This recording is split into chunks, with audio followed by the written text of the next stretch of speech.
This video uses AI visuals for storytelling purposes only. The Sahara Desert. Over 9 million square kilometers of sun-scorched rock and sand. This is the largest hot desert in the world, an environment so extreme, so hostile to life, that for centuries, we saw it as little more than a barrier. An impossible wasteland. But what if that picture is completely wrong? What if buried deep beneath these searing sands lies the secret to a powerful, forgotten kingdom? A civilization that did the impossible and built an empire in one of the driest places on Earth by mining for water that was thousands of years old. They were a people shrouded in mystery, often dismissed by the Romans as disorganized desert nomads. But they were actually brilliant engineers, clever merchants, and fierce warriors who built a kingdom that lasted for over 1,000 years. They were the Garamantes, and this is the story of how they engineered a paradise in the heart of the Sahara. Only for their greatest achievement to become the very reason for their collapse. Subscribe to Vault of Centuries because we always open history's darkest pages. To really get what the Garamantes pulled off, you first have to understand their home. The Sahara we know today is a hyper-arid landscape. In some places, years can go by without a single drop of rain. It's a region defined by its lack of water. But it wasn't always this way. If you could travel back in time about 11,000 years, you'd find a totally different world. This was the Green Sahara, a time when monsoon rains turned the region into a lush savanna filled with enormous lakes and winding rivers. Rock art from this era shows a land teeming with life, giraffes, elephants, and people hunting and even swimming. But that green paradise was doomed. Around 5,000 years ago, a slight shift in the Earth's orbit caused the monsoons to stop and the landscape withered. The Sahara dried out and became the desert we recognize today. Most of the people who lived there either left or vanished. For thousands of years. It seemed like the story of complex societies in the Sahara was over. And that's exactly what makes the story of the Garamantes truly incredible.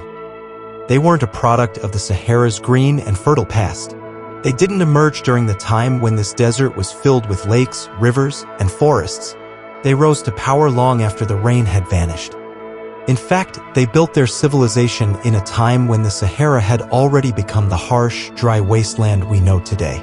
Their golden era between 500 BC and 700 CE was a time of extreme heat, almost no rainfall, and shifting sands.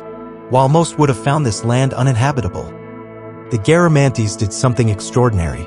They didn't just find an oasis. They created one.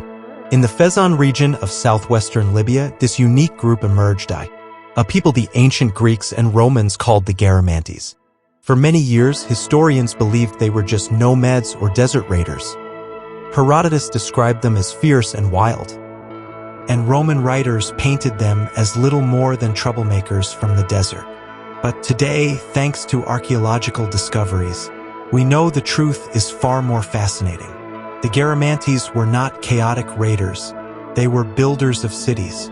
They founded at least 8 major towns, dozens of smaller settlements, and even a well-planned capital city called Garama, home to around 4,000 people with streets, buildings, and public spaces.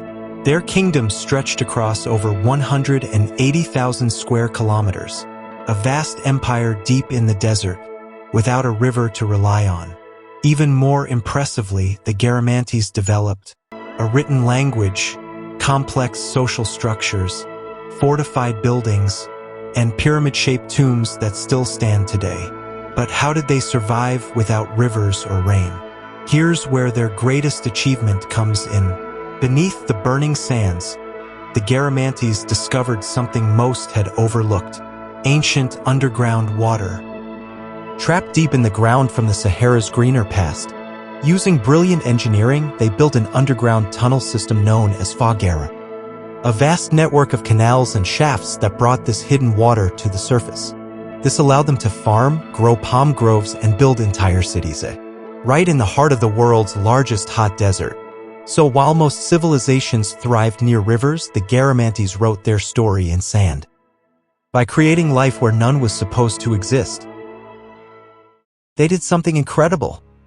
In the heart of the dry Sahara, the Garamantes tapped into a massive underground sandstone aquifer, a hidden reservoir of fossil water left behind from the time when the Sahara was green thousands of years ago.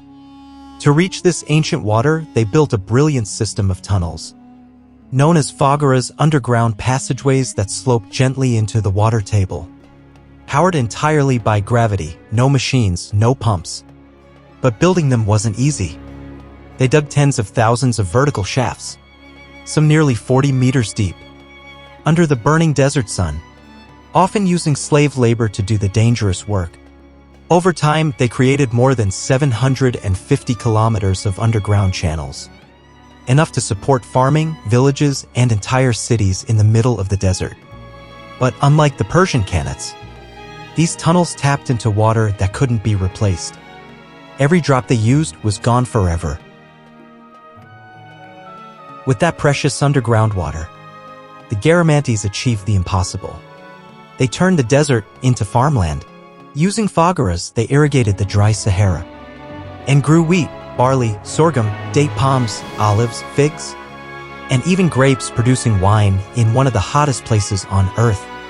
Their capital, Garama, became a vibrant urban center and a major hub on the trans-Saharan trade route. They traded salt, gold, ivory, and other valuable goods, connecting North Africa with the rest of the ancient world. But in 202 CE, Roman Emperor Septimius Severus launched a military campaign and captured Garama, bringing the Garamantes' independence to an end. As the centuries rolled on, the Garamantes faced a slow and silent disaster. The underground water table, their lifeline, began to drop. As the fossil water reserves shrank, the flow through the foggaras weakened, and the once thriving fields turned dry and barren. Without water, their agriculture collapsed. Without crops, trade slowed and their cities began to empty. This decline was made worse by changing climate patterns and the breakdown of the trans-Saharan trade networks they once dominated. By the 7th century CE, the mighty Garamantian kingdom had all but vanished. And when the Arab armies finally reached the region, they didn't find a powerful desert empire. They found ruins, abandoned towns, and the fading echoes of a civilization that had conquered the sands. Even today, you can still see the traces of the Garamantes from space. Abandoned towns and deep foggara shafts stretching beneath the Sahara. Their story is more than ancient history. It's a reminder of what humans can achieve and what we can lose. Because no matter how advanced a civilization becomes, no matter how smart the engineering, if you use a resource that can't be replaced, collapse will eventually come. The Garamantes brought life to the desert, but they were using water that would never return. And when it ran out, so did their future. Today, all that remains are ghost cities buried in sand, a silent warning for the modern world. If you enjoy stories like this and want to uncover the hidden, forgotten, and darkest pages of history, then make sure to subscribe to the Vault of Centuries. Thanks for watching and stay curious.